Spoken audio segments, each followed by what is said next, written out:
أعوذ بالله من الشيطان الرجيم بسم الله الرحمن الرحيم اللهم صل على سيدنا محمد وعلى آل سيدنا محمد وبارك وسلم وصلي عليه. Today we will talk about a very big author, Ali ibn al-Arabi was born in 560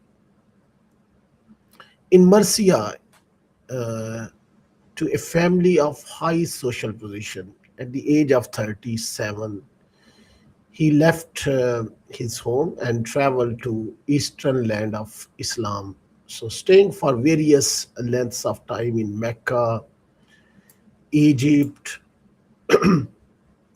Syria, and Turkey.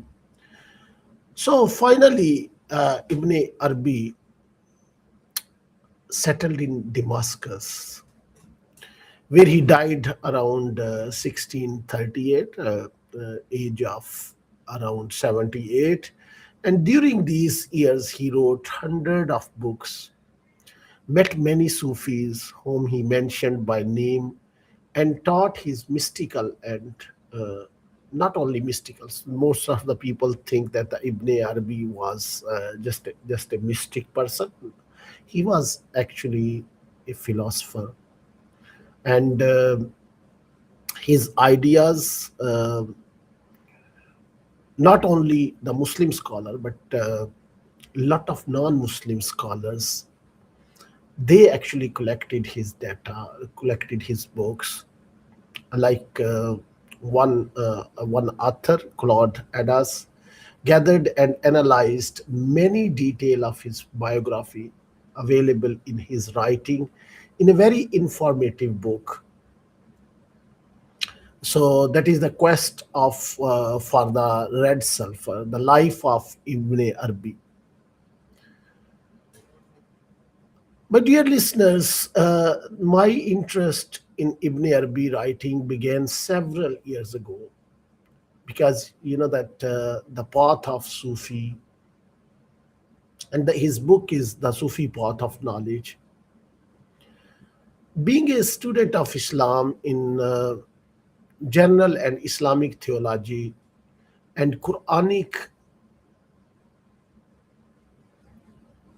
explanation in particular, Ibn Arabi's ideas seem to be extraordinary, even in the terms of extreme Sufism. If you are going to read his books, he appeared to me as an original thinker whose daring concept exceed the boundaries of Islam. Undoubtedly, his mixing of mysticism, theology, philosophy, and law in his writing is unprecedented.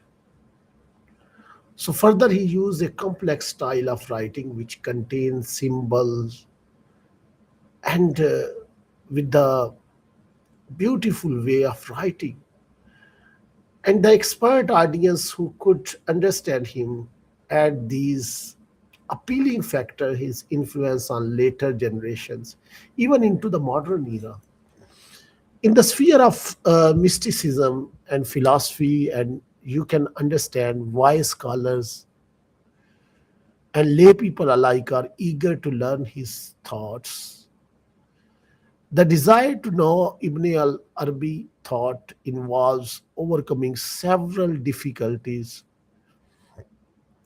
First, the presentation of his idea in many works forces the reader to examine thousands of pages. Second, as noted, the amalgamation of different sphere of Islamic culture compels the researcher to be an expert in these fields.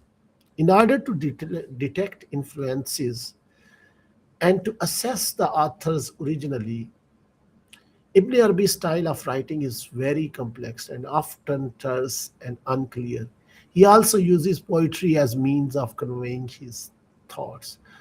So, my dear brothers and sisters, these authors, these scholars, they did a lot of work, and they did a huge work that we can understand their thoughts. So today, inshallah, we will explore further about Ibn Arabi and his books. Stay tuned. 107